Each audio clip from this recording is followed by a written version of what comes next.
이제 얘기도 있잖아요. 민주당 분당 가능성은 굉장히 낮다. 이제 어쨌든 간에 이 그 결과가 나오면 구속이라는 걸 상상하기도 싫지만 어쨌든 가부간의 결과가 나올 거 아닙니까?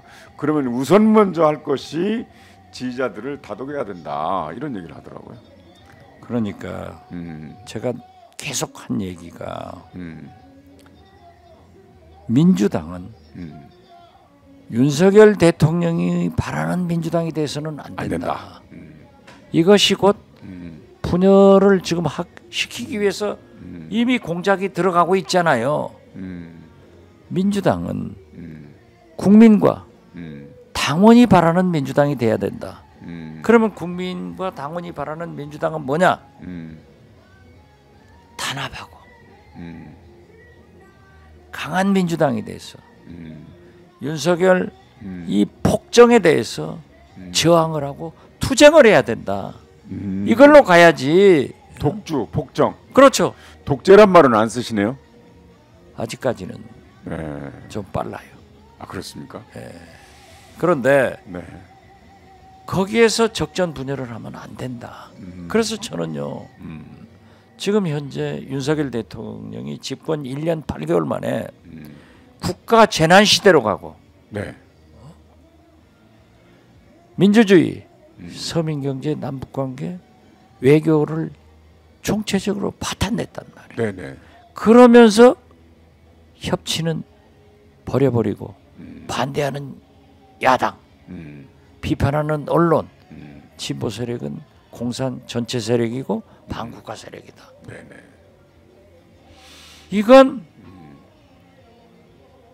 독주의 범주를 지금 약간 넘어가고 있는 찰나다. 민주주의의 퇴행이다. 그렇죠. 네. 그렇기 때문에 저는 그렇게 얘기를 해요. 지금은 진보 세력이 대연합을 해서 단결해서 투쟁할 때다. 네. 그럼에도 불구하고 이번에 가결표를 던진 몇 사람은 나가줬으면 좋겠다 이런 말씀입니까? 지금도 그 사람들이 미안하지 않고 떳떳하게 얘기를 하려면은 차라리 가라. 나가라. 민주당 의석이 너무 많아요. 그래서 저는 민주당이 지금 현재 이제 많이 정리되고 168석인데 네네. 한 15석 정도는 떠나도 아무 문제 없어요. 네. 그러니까 어쨌든 이번에 봐요. 부결한다면은 이제 상대에서 노린 방탄 프레임에 걸리는 거고 가결한다면은 갈등, 분당 뭐 이런 가능성까지도 방탄은요. 네. 합법적이고 네네. 옳은 일에 저항을 하면 방탄이에요. 근데 그렇지만 이번에 검찰의 정치하듯 수사에 증거도 없는 보고 싶다 증거에서 계속 했잖아요. 특정 그러한 것을 하는 것은 정당방위예요. 네, 정당방위였다. 정당방위죠. 그렇죠. 근데 어쨌든 계속 여론을 그렇게 해와서 방탄 프레임에 딱 걸리게끔 돼 있었거든요. 그걸 걸려드는 그 사람들이 바보지. 왜 걸려듭니까? 그러니까. 왜 방탄입니까? 이건 정당방위예요. 그러니까 거기에 이제 그런 걸 의식하고 가결 투표를 한 사람들은 이건 또 이제 분열 갈등은 충분히 예상할 수 있었는데도 불구하고 설사 네네. 자기가 그랬다 하더라도 생각지 못한 결론이 나왔으면은 네네. 아무 소리 말든지 커밍아웃해서 내가 반성했다 이런 얘기를 하든지 투표에 대한 책임은 져야 된다. 그렇죠. 네. 그러니까 거기에 대한 이 민주당의 데미지와 이러한 문제에 대해서 자기들이 떠나줬으면 좋겠어요. 그런데 제가 늘 그랬잖아요. 이번에는 보수가 분열한다. 내가 잘 본 거예요. 아, 네네. 윤석열 대통령께서 국민의힘 입당하기 전에 녹취록 공개됐잖아요. 네네. 내가 가면은 먹어버린다. 깨 부셔버린다. 뽀개버린다. 뽀개버린다. 이준석 대표는 3개월로 쫓아내버린다. 다 현실로 그대로 됐잖아요. 예. 뽀개지지는 않았습니다. 아직. 그럼 뽀개져요. 아 그렇습니다. 왜 아까 저게 얘기했잖아요. 어떤 정당이 옛날 청와대 네네. 지금 대통령실에다 대고 네네. 몇십 명 빨리 주쇼. 이런 정당이 없어요. 그런데 30명이라고 보도가 네네. 되더라고요. 그러면 그 사람들이 어디로 가냐고요. 네네. 우리가 예상했던 대로 검찰공화국이 되는 거죠. 네네. 아 시장님 오늘 비 왔잖아요. 하루 종일 서울에 비가 왔어요. 근데 이제 국군의 날 행사를 가두행진을 시내에서 했나 봐요. 하더라고요. 광화문. 근데 저는 TV 봤어요. 아 그러세요? 거기에 이제 윤 대통령도 등장하셨다고 하더라고요. 그런데 거기에서 하신 저 말씀. 김건희 여사는 안 왔대. 같이 처음 그거 근데 안 이제 나왔어요. 이게 10년 만에 행사인가 아마 그럴 거예요. 그렇다고 그래요. 10년 만에 프라이드가. 시가 행진했다. 그런데 거기에서 아주 중요한 북한이 핵 공격을 하면 북한의 정권을 종식시키겠다 이런 얘기했잖아요. 핵 공격을 하면 그랬습니까? 글쎄요. 네. 북한이 핵 공격할 때는 네. 북한의 정권을 종식시키겠다. 핵 이것은 공격하면 다 끝나버리는 거예요. 아니 핵 공격하면 북한도 우리도 다 없어져요. 죽어요. 다 죽어요. 다 죽어요. 종식이나 마나 다 죽어요, 그냥. 종식할 필요 없어요. 아니 그러니까 핵 공격하기 전에 막아야죠. 막아야죠. 못하게. 그래서 제가 오늘 페이스북에다 아 쓰셨어요? 그걸 다 쓴 거예요. 길게 썼는데 음. 문재인 대통령이 음. 보수 정권이 안보에서 우선한다고 하는 그 공식이 깨졌다. 깨졌다. 예. 그런데 오늘 대통령 기념사를 제가 생중계를 통해서 다 들었어요. 듣고 이건 아니다 해서 제가 페이스북에다가 올렸어요. 제가 뭐 글도 못 쓰는 놈이 진짜 이건 아닌 것 같아요. 그래서 보니까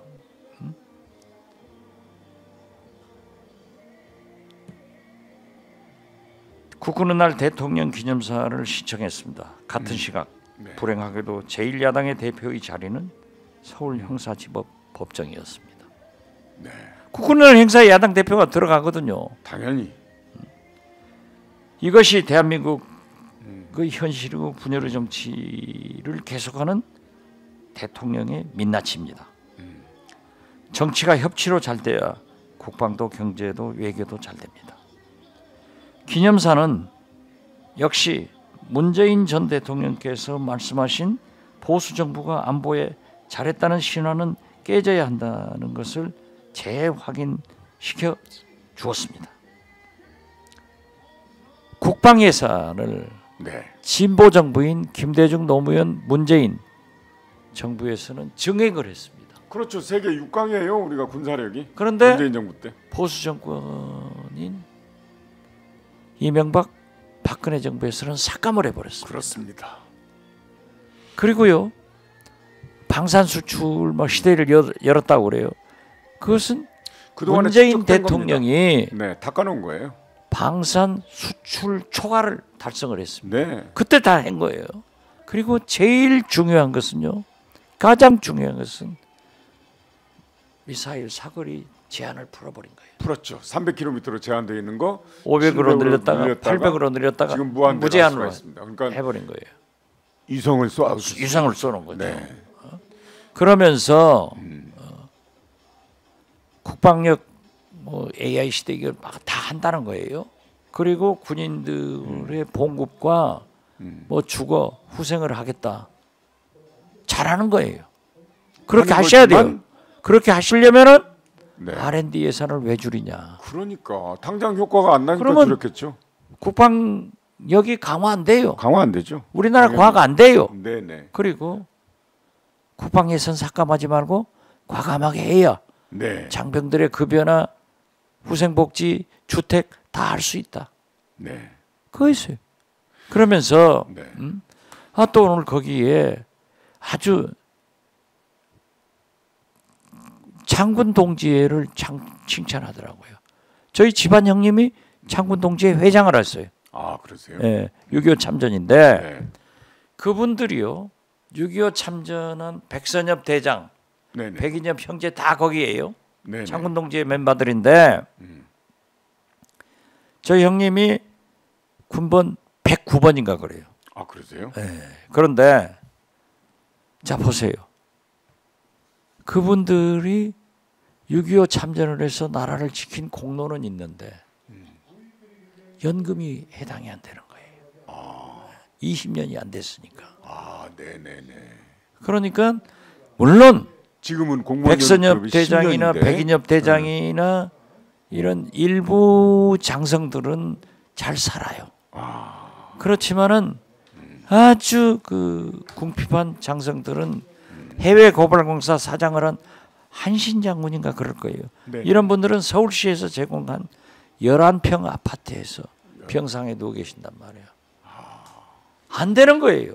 네네. 그러니까 이분들이 우리도 연금을 달라 보훈. 하는데 박정희 대통령, 네.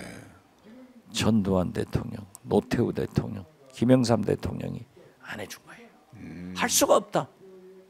그래서 제가 그분들을 만났는데 그 얘기를 하더라고요. 어떤 장군은 일본에서 태어나서 발음을 못 알아듣겠는데 김대중 대통령 빨갱이가 어떻게 대통령 됐냐 제 앞에서 그러시더라고요. 아니 장군님 그렇게 말씀하시면 안 됩니다. 국군 통수권자한테 그게 뭡니까? 그 연금 얘기를 하는 거예요. 그래서 제가 지혜를 생각해 봤어요. 자, 건국을 하면은 건군을 해야죠.